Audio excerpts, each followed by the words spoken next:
hoje, conversando sobre esse assunto delicioso e vasto que é falarmos sobre os papas da Igreja Católica. Você que já acompanhou, viu como que é interessante essa história da mudança do nome? E aí eu queria só completar, Padre Paulinho, quando disse que talvez o nome já de certa forma vai direcionar como vai ser o pastoreio.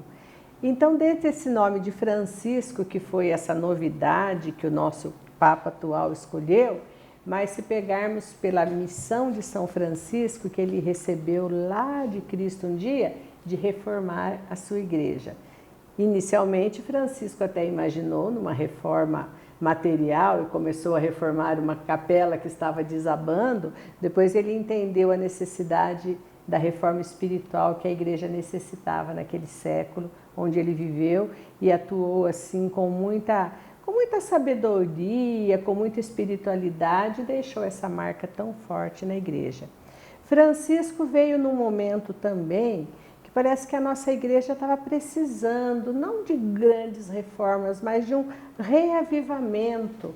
Depois que o Papa João Paulo II, hoje já um santo, com o seu carisma e a sua santidade, conquistava multidões, aí veio o Papa Bento XVI, alguém que não temos o que dizer da sabedoria desse homem, do legado que ele deixa de todos os seus escritos, até da sua última atitude como Papa de fazer uma renúncia e deixando que viesse um novo. E aí veio, parece que esse sopro novo no ar que foi Francisco, dando essa mexida talvez na igreja e ganhando espaço nas mídias novamente e espaço positivo, que não era tão positivo assim com a presença do Bento XVI. Você também consegue fazer uma leitura desses fatos?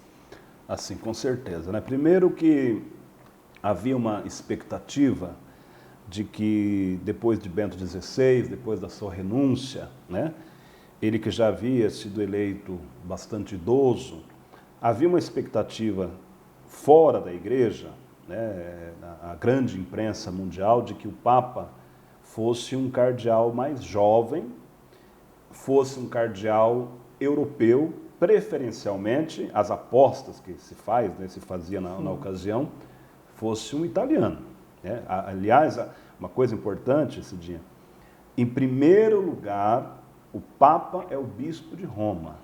Né? Essa é uma coisa importante, porque às vezes dá a impressão que é algo alheio, externo. Né? A primeira função, missão do Papa é cuidar da Igreja de Roma. Porque ele é o bispo de Roma, ele é eleito por um colégio que seria como se fosse o clero de Roma, né?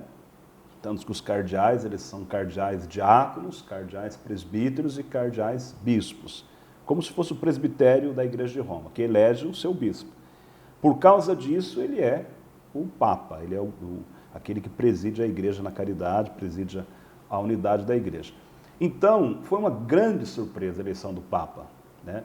Primeiro, eu me recordo que foi no dia 13 de março de 2013, aqui no Brasil, depois do almoço. Apareceu a fumaça, aparentemente um pouco cinza, ela foi ficando branca aos poucos. E o povo romano, porque imagina que isso faz parte da história de Roma há muitos séculos. Mesmo quem não é católico, quem não é cristão, vai para a Praça de São Pedro, que é um evento, aguardar a fumaça branca. Né?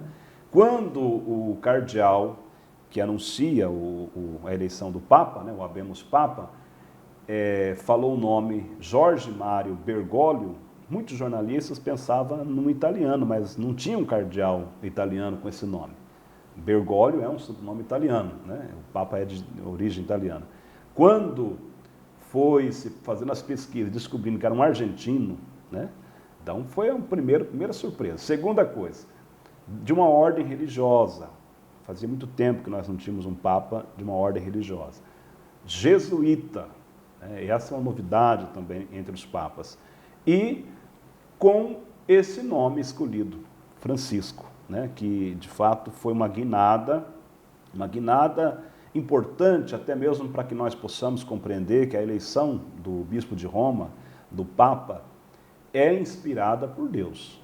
Né? Nós, católicos e cristãos, não reduzimos aquela eleição entre os cardeais, né, no máximo 120, simplesmente como uma coisa humana. E eles rezam muito, muito, e dialogam e conversam muito para chegar num consenso que seja para o bem da igreja. E aí, respondendo à sua pergunta, o Papa Francisco, ele, nas congregações gerais, ainda enquanto cardeal, né, ele foi falar, inclusive o manuscrito dele, o cardeal de Honduras guardou, e depois até publicou um resuminho do que ele falou lá. Ele dizia o seguinte: a igreja não pode ser autorreferencial. Isso nos faz lembrar São Francisco, né? O que São Francisco fez lá no século XIII? A igreja precisa do Evangelho, a igreja precisa de Jesus, né? Lá no século XIII, a igreja passava por uma crise moral, por uma crise... A sociedade passava e no mundo, a igreja, nós estamos no mundo. Precisava voltar para quem? Para quem nos dá a vida, que é Jesus Cristo, né? Quando o Papa pediu a São Francisco, né, que lhe trouxesse o regimento, né, da ordem que ele estava formando, ele levou o Evangelho. O Papa não entendeu nada, mas o que é isso? Eu preciso, cadê o estatuto? É aqui, é o Evangelho. E é o que tem feito o Papa Francisco. A igreja não pode ser autorreferencial. Ela tem uma referência, e que é uma pessoa, que é Jesus Cristo. Nós precisamos sempre voltar ao Evangelho e voltar a Jesus Cristo. Depois, outra expressão do Papa Francisco: eu prefiro uma igreja acidentada, né, enlameada, do que doente porque está paralisada. Uma igreja que está voltada para si mesma, né? A igreja existe por obra de Deus, né? Aliás, já dizia o famoso rabino, né, Gamaliel, isso está lá nos Atos dos Apóstolos, né? Olha, não vamos ficar lutando contra Deus. Esses homens aí que falam que Jesus ressuscitou, eles estão perturbados. O que aconteceu com Jesus foi algo muito violento, eles não estão bem. Então, já isso vai passar. Agora, tem uma coisa: se for obra de Deus, não somos nós que vamos impedir, né? Então, a igreja, a partir de Cristo, apesar de todas as nossas fraquezas e limites, inclusive dos papas, né, nós temos pelo menos 2, 3 séculos que foram horrorosos, né? Nós tivemos situações lastimáveis. E hoje temos esse frescor do papado do Papa Francisco, um homem que encantou o mundo, é a maior autoridade moral da atualidade. Ele cultiva um respeito fraternal e quase que paternal com o Papa Bento XVI. Não há nenhum problema de convivência, ainda que de vez em quando a mídia queira tentar apimentar alguma coisa. Encontrar problema na convivência. O Papa é o Papa Francisco. O Papa Bento XVI é emérito. Ele está recolhido no mosteiro, vizinho do Papa Francisco. Eles se encontram com muita frequência, evidentemente que isso é aberto à imprensa de vez em quando. Então nós temos aí um momento muito bonito da nossa igreja. Eu acho que o mundo precisava, e Deus escolheu esse caminho, mostrar que dá para a gente conviver juntos, mostrar também que um idoso, aliás, essa é uma das grandes mensagens do atual pontificado. Quem disse que depois dos 78, né, 75, você tem que se recolher e não vai fazer mais nada? O cardeal Bergoglio já tinha pedido a renúncia da Arquidiocese de Buenos Aires. Ele já estava preparado para se aposentar. Foi eleito bispo de Roma. E por quê? Porque, veja bem, nós não somos descartáveis, né? Nós estamos sempre aí prontos para servir, independentemente da nossa idade. Bom, padre, pegando por essa data que você relembrou, que foi no dia 13 de maio de 2013 que foi anunciado o Papa Francisco, que o mundo conheceu. Imaginar que até hoje o Papa Bento XVI ainda está vivo, embora bastante idoso, debilitado no quadro de saúde.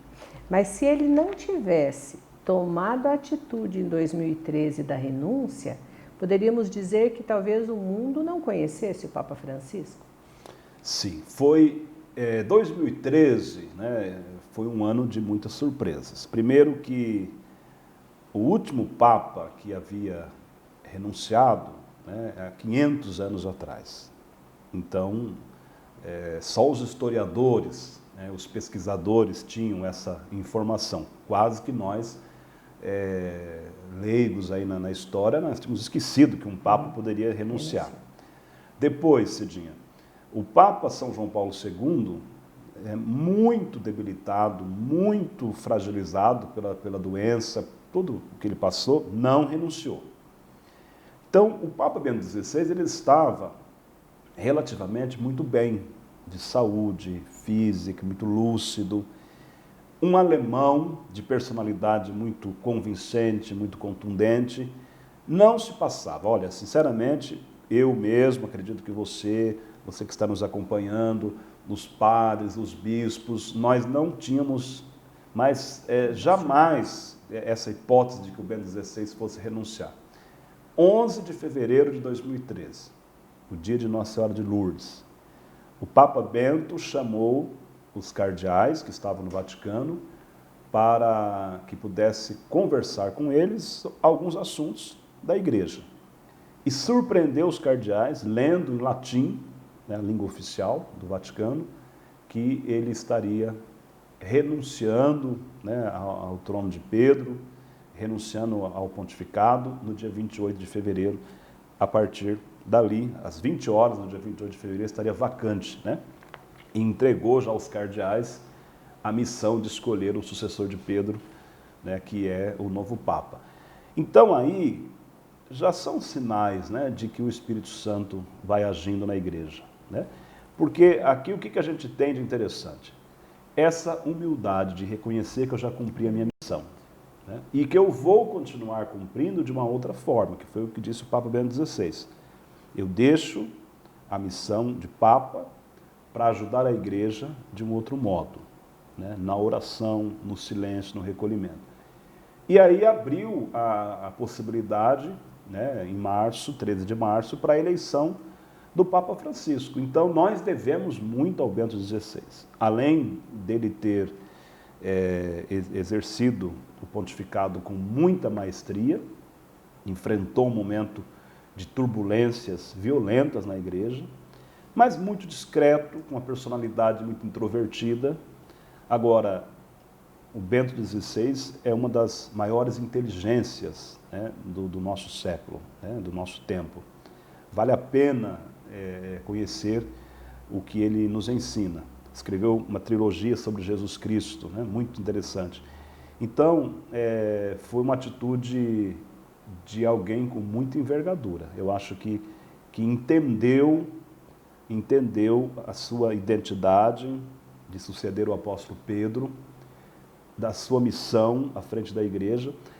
E depois do Bento XVI, olha que coisa interessante, nós tivemos outros líderes no mundo que também entenderam que, se eu perceber que não estou mais dando conta, o gesto de nobreza é a humildade de renunciar.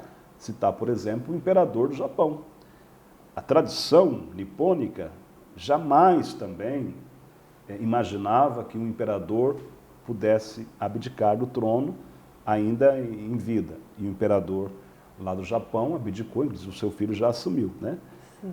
Só quem ainda não fez isso foi a rainha Elizabeth. A rainha da Inglaterra, ela perguntou, tá bom, respeito cada um, né? Mas o exemplo do Bento XVI é muito sadio.